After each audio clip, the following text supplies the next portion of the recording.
আসসালামু আলাইকুম। আশা করি সবাই ভালো আছেন। অনুরোধ রইল ভিডিওটি মনোযোগ দিয়ে সম্পূর্ণ দেখবেন। জাহান্নাম কতটা ভয়ঙ্কর। জাহান্নামের স্বপ্ন। রাত গভীর, চারপাশ নিস্তব্ধ, শুধু দূরের কুকুরের ডাক আর বাতাসের হালকা শব্দ। রাশেদ মোবাইল হাতে বিছানায় শুয়ে আছে। ফেসবুক স্ক্রল করতে করতে রাত 2টা বাজে। ফজরের নামাজের সময় প্রায় চলে এসেছে, কিন্তু তার চোখে ঘুম নেই, বরং গুনাহে ডুবে থাকা এক অদ্ভুত অন্ধকার। রাশেদ আগে এমন ছিল না। ছোটবেলায় সে মসজিদে যেত, কুরআন তিলাওয়াত করত। কিন্তু বড় হওয়ার সাথে সাথে দুনিয়ার চাকচিক্য তাকে টেনে নেয়। হারাম সম্পর্ক, মিথ্যা কথা, সুদে জড়ানো ব্যবসা, সব যেন তার জীবনের অংশ হয়ে যায়। তার মা প্রায় বলতেন, বাবা, দুনিয়া ক্ষণস্থায়ী, আখিরাতের জন্য কিছু করগু। রাশেদ হেসে বলত, মা, আল্লাহ তো দয়ালু, পরে তবা করবো। সে বুঝত না পরে কি শব্দটা অনেক সময় আসে না। সেই ভয়ঙ্কর রাত। সেদিন রাতেও সে ঘুমাতে দেরি করেছিল। হঠাৎ ঘুমের মধ্যে সে নিজেকে এক অচেনা জায়গায় দেখতে পেল। চারপাশ অন্ধকার, আকাশ লাল আগুনে জ্বলছে, বাতাসে জ্বলন্ত গন্ধ, দূরে চিৎকার, পানি, পানি, আমাদের বাঁচাও। রাশেদ ভয় পেয়ে চারপাশে তাকাল। সামনে বিশাল এক খাদ, যার ভেতর আগুন লেলিহান শিখার মতো উঠছে। আগুন এত তীব্র যে দাঁড়িয়ে থাকা কঠিন। একজন ফেরেশতার মতো কঠোর চেহারার সত্তা তাকে বলল, এটাই জাহান্নাম। রাশেদের বুক কেঁপে উঠল। না, এটা স্বপ্ন, এটা সত্যি না গি। কিন্তু আগুনের উত্তাপ তার চামড়া পোড়াচ্ছিল। সে দেখল মানুষদের আগুনে নিক্ষেপ করা হচ্ছে। কেউ মিথ্যাবাদী, কেউ সুদখোর, কেউ ব্যভিচারী। হঠাৎ সে দেখল এক ব্যক্তি আগুনে চিৎকার করছে। সে চেনা মুখ, তার ব্যবসার পার্টনার, যে সুদের কারবারে তাকে টেনেছিল। ফেরেশতা বলল, যে সুদ খায় সে আল্লাহ ও তার রাসূলের বিরুদ্ধে যুদ্ধ ঘোষণা করে কি? রাশেদের মাথা ঘুরে গেল।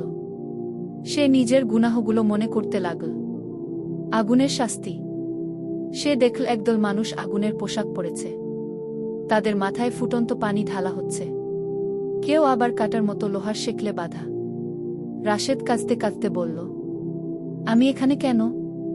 কঠোর কণ্ঠ ভেসে এলো, তোমাকে দেখানো হচ্ছে তুমি কি উপার্জন করছো তোমার কাজ দিয়ে কি। হঠাৎ আগুনের ভেতর থেকে কেউ তার নাম ধরে ডাকল, রাশেদ, আমাদের চিনতে পারছো? সে দেখল কয়েকজন বন্ধু, যাদের সাথে সে হারাম সম্পর্কে জড়িয়েছিল, যাদের সাথে গুনাহর পথে হেসে খেলে চলেছিল।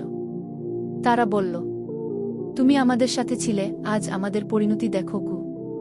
তার পা কাঁপছিল। সে দৌড়াতে চাইল, কিন্তু চারপাশ আগুনের দেয়াল। হিসাবের মুহূর্ত। এক বিশাল ময়দান, সামনে আমলের বই, তার জীবনের প্রতিটি কাজ লেখা।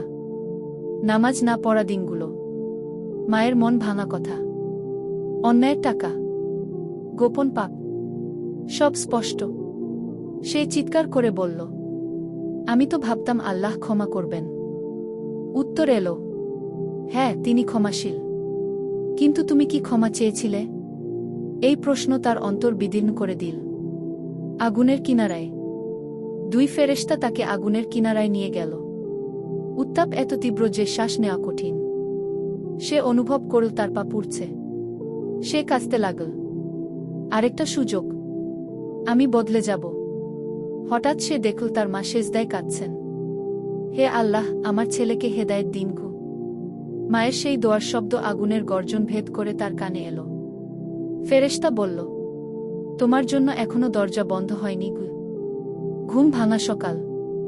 হঠাৎ তার চোখ খুলে গেল। ভোরের আলো জানালা দিয়ে ঢুকছে। মসজিদের আজান ভেসে আসছে। সে ঘামে ভেজা, বুক ধরফর করছে। সে বুঝল এটা স্বপ্ন ছিল, কিন্তু এত বাস্তব, এত ভয়ঙ্কর যে সে কাঁপতে লাগল। সে তাড়াতাড়ি অজু করল। জীবনে অনেক দিন পর ফজরের নামাজ পড়ল। সেজদায় গিয়ে কাঁদতে লাগল, হে আল্লাহ, আমাকে মাফ করুন। আমি জানতাম না আমি কি করছি। বদলে যাওয়ার গল্প। রাশেদ তার সুদের ব্যবসা ছেড়ে দিল। হারাম সম্পর্ক ছিন্ন করল। বন্ধুদের বলল, আমি আর এ পথে নেই। কেউ হাসল, কেউ অবাক হল। কিন্তু সে সে কুরআন পড়তে শুরু করল। প্রতিদিন 5 ওয়াক্ত নামাজ, মায়ের সাথে সময় কাটানো, গরিবদের সাহায্য। একদিন সে ইমাম সাহেবকে তার স্বপ্নের কথা বলল। ইমাম শান্ত কণ্ঠে বললেন, আল্লাহ যাকে ভালোবাসেন